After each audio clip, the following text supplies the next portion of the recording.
feeling really grateful. I'm grateful to be here sharing this conference with you today. Grateful to have the opportunity to present. Grateful to have some friends in the audience, friendly faces. Grateful for Madrone Studios, this amazing creative space in the city. All the innovative things that are happening here, the fantastic production team. Just feel really grateful to be alive. As Adil really beautifully introduced, I work with the Ecology of Leadership program at the Regenerative Design Institute in Bolinas. This program was founded by James Stark and Christopher Kunsch, and I'd like to give a little shout out to them. James is in India right now giving a TEDxTalk. Flew all the way around the world, and so it's pretty cool that I'm doing this here. And Christopher's at the Northern California Permaculture Convergence.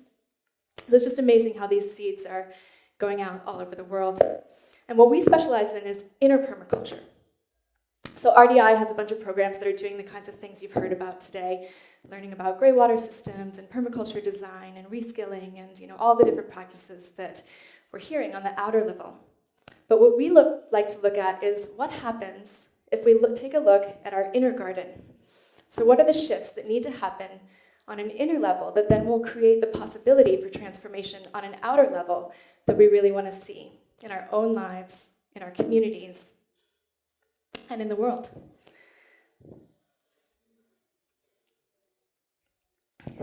So in my presentation today, I'm going to focus on what we call a deceptively simple but profoundly transformative practice, which is gratitude.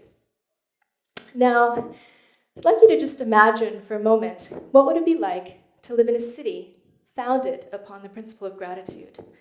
What would it be like if you woke up in the morning and the first thought that came to your mind was, wow, I'm just so grateful to have another day to be alive?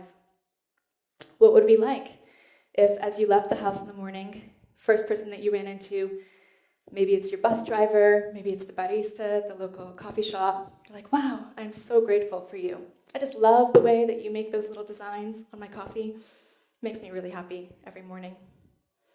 Imagine as if we went to the workplace and you talked to your colleagues and you expressed your gratitude. Just take that extra moment to be like, I really, really am grateful for the work that you're doing. Really grateful to work at this company. Really grateful to your employees, your employer. Get home from the work at the end of a long day and express your gratitude to your spouse, your partner, your housemate. Go to bed at night with this feeling of gratitude. What would it be like if we lived in a city founded upon gratitude? Now, some might say that we actually do live in a culture that is based on gratitude.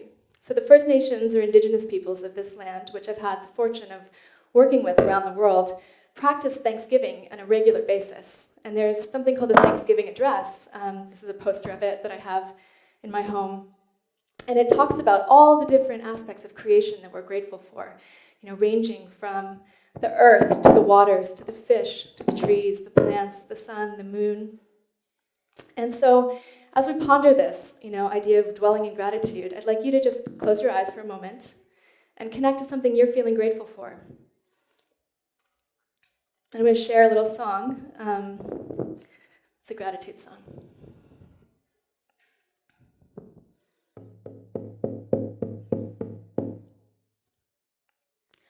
Oh, I say thank you. Oh, I say thank you. Oh, Great Spirit, in this way, I long to give my life to you.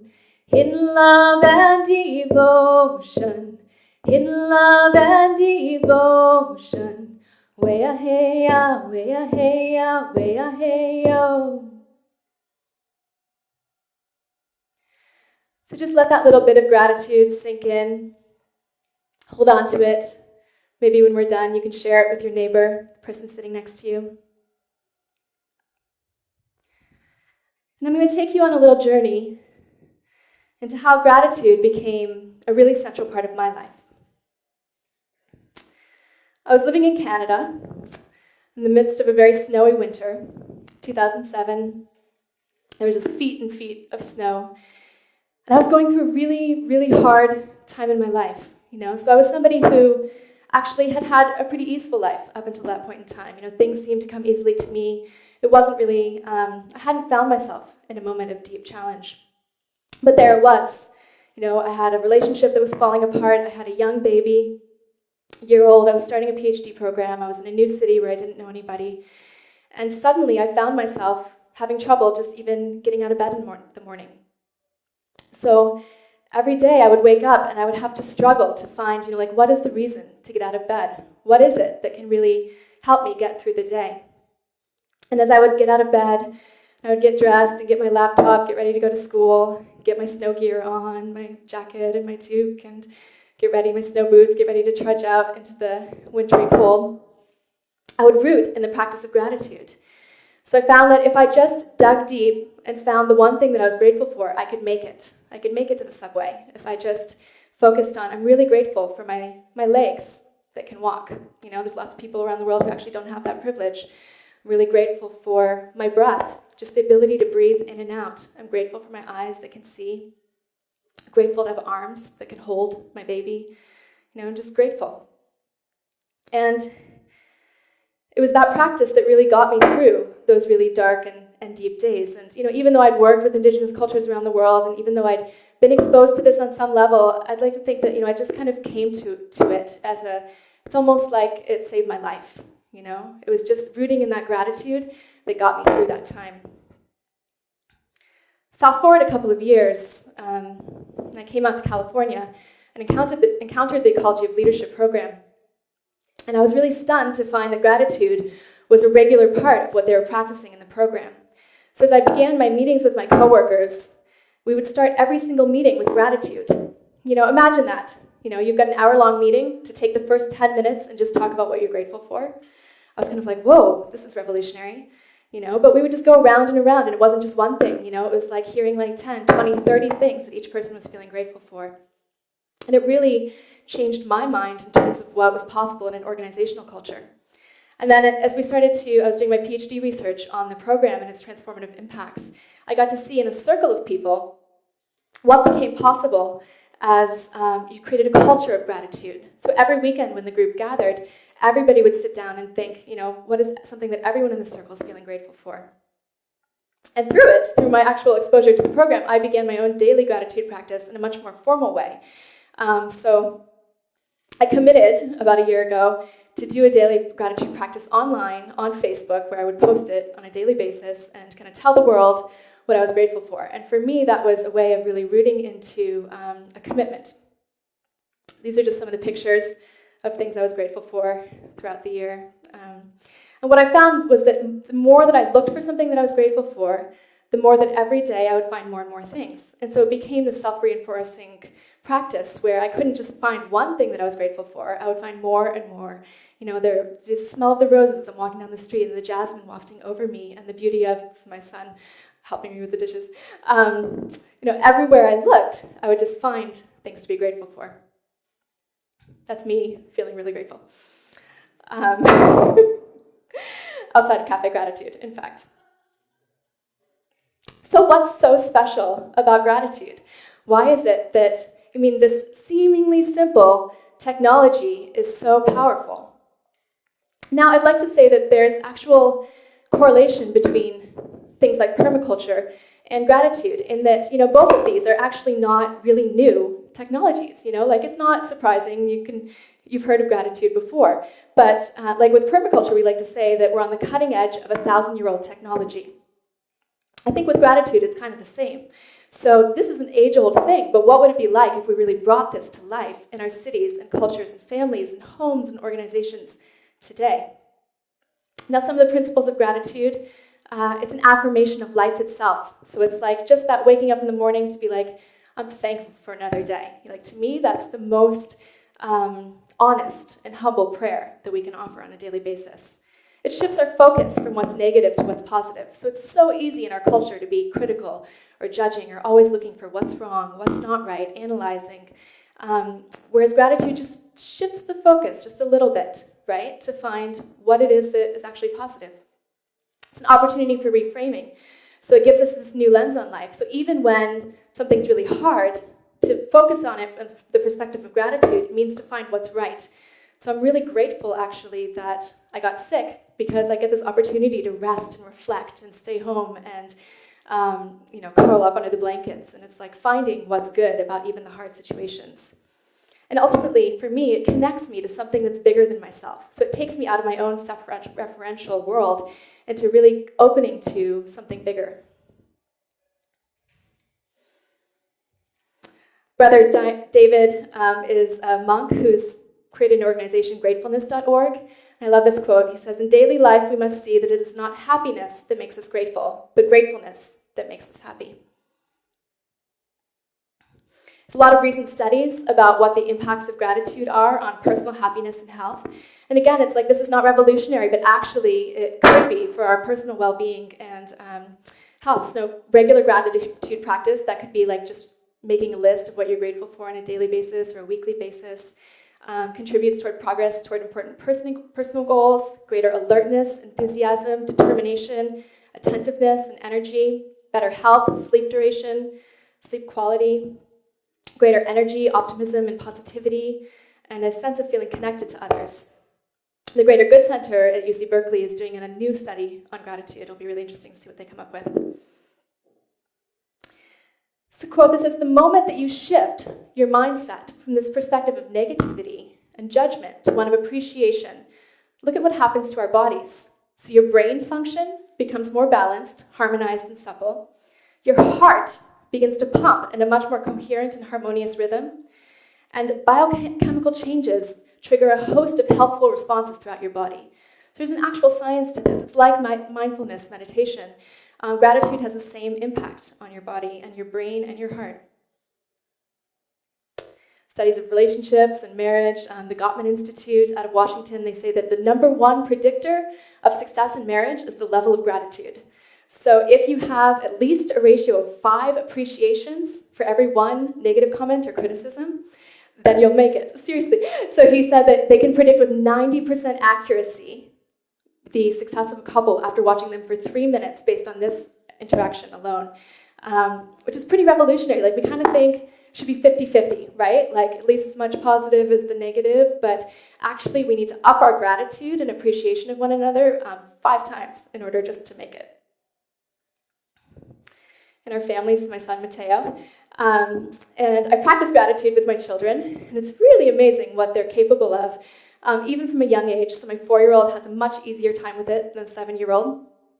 And we'll do rounds of gratitude, like on the way to school in the morning, or as we're getting ready to have dinner at night. We'll just talk about what we're grateful for. And Mateo will go on and on, sometimes for half an hour straight, of all the things he's grateful for.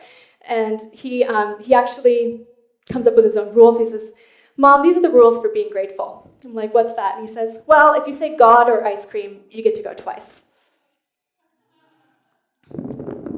Gratitude in our organizations, so this is from Cafe Gratitude, of course, which is an innovator right here in San Francisco about creating this kind of culture. There's also Joie de Vivre, which is a local hotel company which has implemented gratitude into the organization.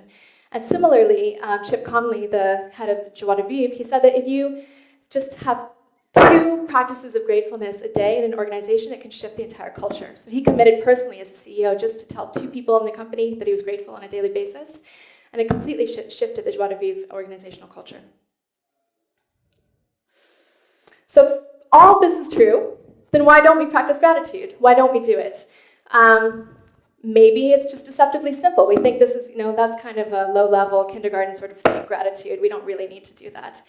Maybe we're afraid of putting ourselves out there. So maybe it would feel kind of vulnerable to go up to the barista in the morning and be like, "Wow, I just really love that design on my coffee."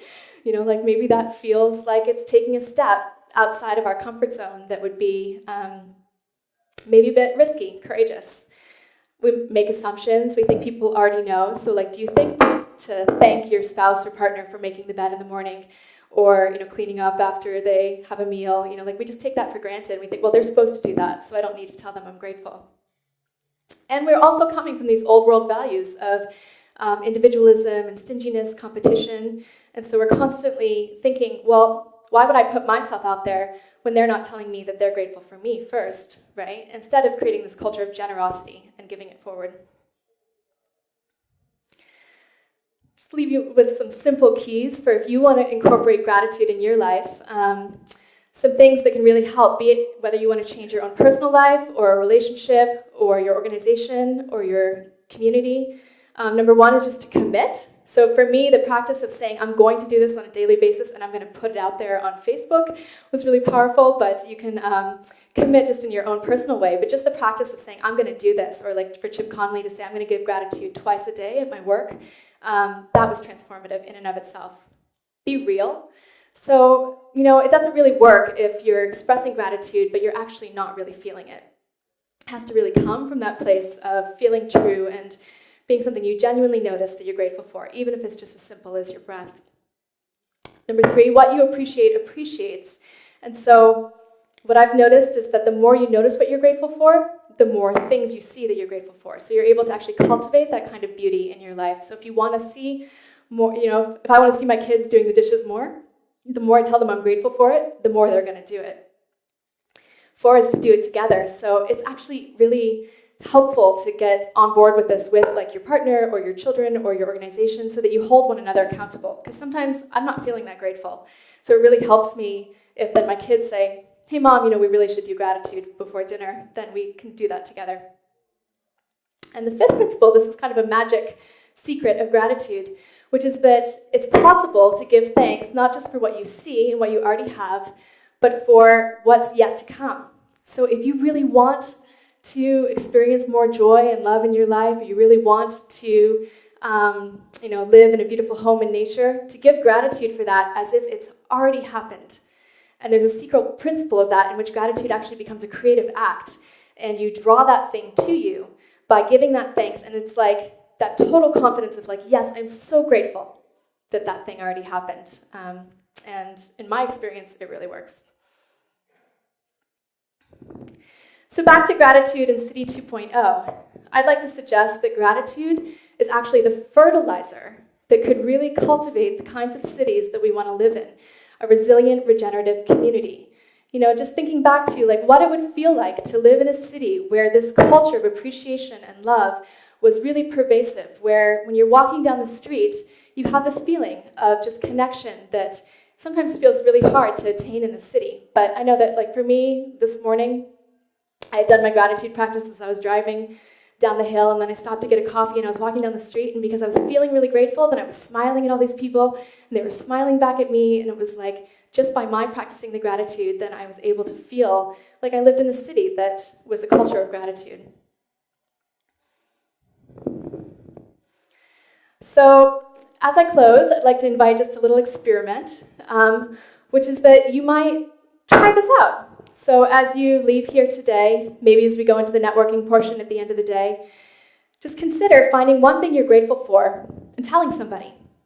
See what happens. Maybe you go home and you find your beloved or housemate at your house, and you think to share something you're grateful for with that person.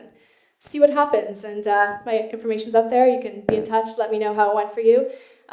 See what becomes possible if we really take responsibility for creating regenerative communities from the inside out. Thank you.